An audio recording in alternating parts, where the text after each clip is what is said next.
On today's show, Google's Waze is expanding its carpooling service throughout the U.S. A group developing a 1,000-mile-per-hour vehicle needs your help to complete it, and how Ford engineers made sure the fuel economy didn't drop too much in the performance version of the Edge. All that and more coming right up on Autoline Daily.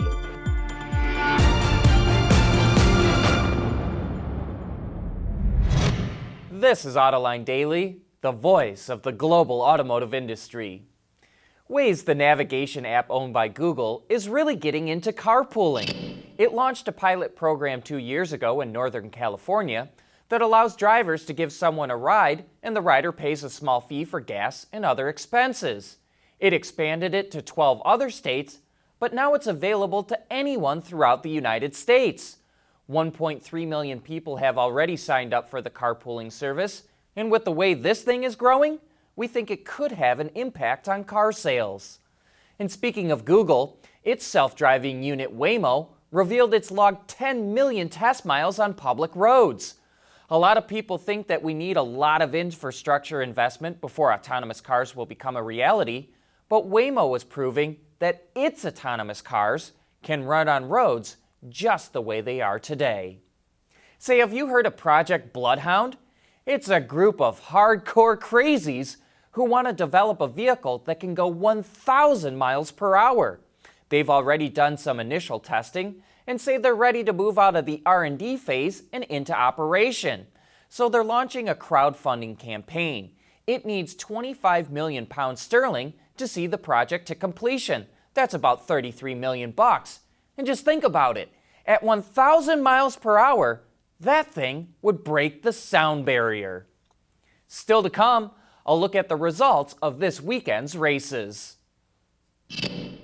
Autoline Daily is brought to you by Bridgestone Tires, your journey, our passion. Dow Automotive Systems, advanced materials that deliver better results. Lear, a global leader in automotive seating and electrical systems. And by ExxonMobil. In racing news over the weekend, the NASCAR Cup race at Talladega was beginning to look like a commercial for the Ford Fusion.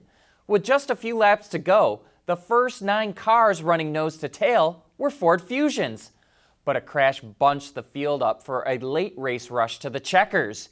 Even though there was a crash on the last lap, NASCAR did not throw a yellow flag and let the leaders race to the end, with Eric Almirola crossing the line first in his Ford Fusion. IMSA closed out its season at Road Atlanta with an epic 10-hour battle.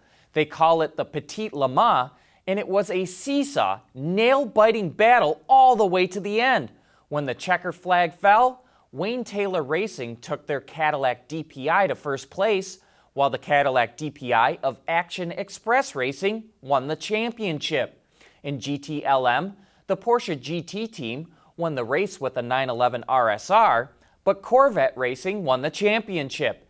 And Scuderia Corsa won the GTD category with the Ferrari 488 GT3, while Paul Miller Racing won the championship with the Lamborghini Huracan GT3.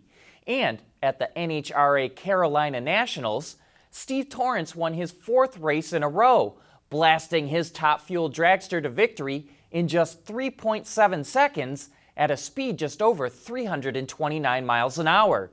He beat Brittany Force, the defending champion.